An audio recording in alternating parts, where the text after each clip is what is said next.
Friends, welcome back to my channel. ఈరోజు కందిపొడి చేస్తున్నానండి.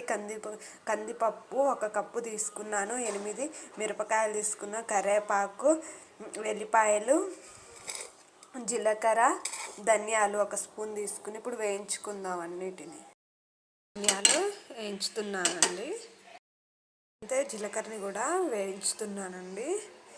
వేగిపోయాయి. స్టవ్ ఆఫ్ చేసి ఇందులోకి తీసుకుంటాం.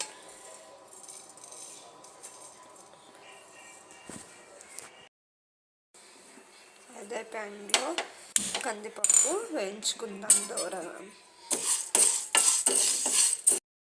గోల్డెన్ బ్రౌన్ కలర్ వచ్చేలాగా కందిపప్పుని వేయించుకున్నానండి.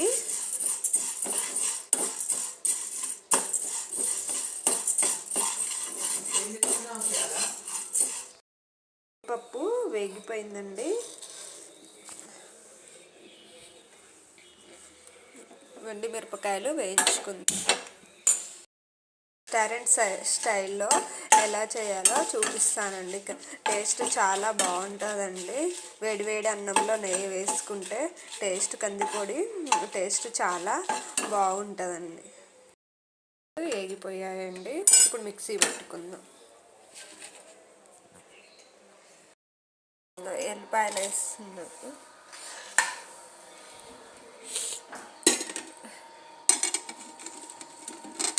వేయించి పెట్టుకున్న ధనియాలు, జీలకర్ర వేసి మిక్సీ పట్టుకుంటాను. ఎండుమిర్చి, ఇప్పుడు పప్పు వేసుకొని మిక్సీ పట్టుకుందాం. మళ్ళీ టేస్ట్ సరిపడా సాల్ట్,